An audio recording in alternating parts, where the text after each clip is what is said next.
যে আমাদের জাতির উপর বাহির থেকে কেউ এসে খবরদারি করুক, দাদাগিরি করুক, এইটা আমরা বরদাস্ত করব না।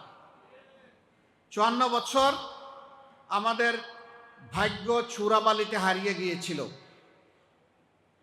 জনগণের ভাগ্যকে কুলে নিয়ে, বুকে নিয়ে আমরা সামনের দিকে দুর্বার গতিতে এগিয়ে যেতে চাই।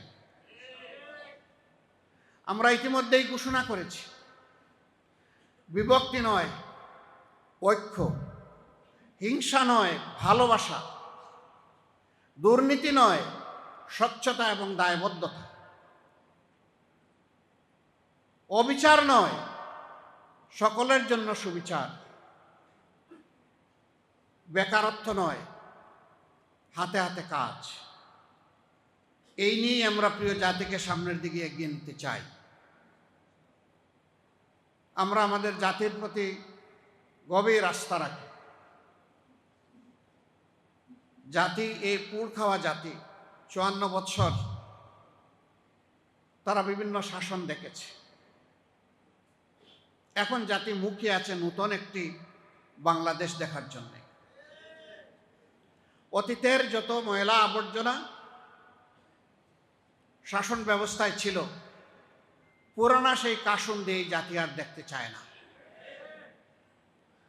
এগুলাকে পায়ের তলায় ফেলে দু পায়ে মাড়িয়ে সামনের দিকে নতুন বাংলাদেশের যাত্রা শুরু হবে ইনশাআল্লাহ। এ পথে অতীতেও জনগণের প্রত্যাশাকে কোনো কিছু দিয়েই চাপা দেওয়া সম্ভব হয়নি। আগামীতেও গড়ে ভাইরে যেখানে যে ষড়যন্ত্র করা হবে, সেই ষড়যন্ত্র মোকাবেলা করেই ইনশাআল্লাহ প্রিয় জাতি তাদের মঞ্জিলে মাকসুদে পৌঁছে যাবে। এখানে আমরা কারো সাথে কোনো ধরনের আপোষ করব না। বাংলাদেশ জামাতে ইসলামী অন্যায়ের সাথে আপোষ করার কোনো অতীত ইতিহাস নেই। ফেসিবাদের সাথে অনেকেই আপোষ করেছেন, বিভিন্ন ব্যাপারে আপোষ করেছেন। জামাতকেও আপোষ করার জন্য দফায় দফায় চাপ দেওয়া হয়েছে, অনুরোধ করা হয়েছে, আহ্বান জানানো হয়েছে, ষড়যন্ত্র করা হয়েছে। আমাদের সম্মানিত নেতৃবৃন্দ হাসতে হাসতে জীবন দিয়েছেন, কিন্তু আপোষের প্রস্তাবনাকে তারা ঘৃণা ভরে প্রত্যাখ্যান করেছেন।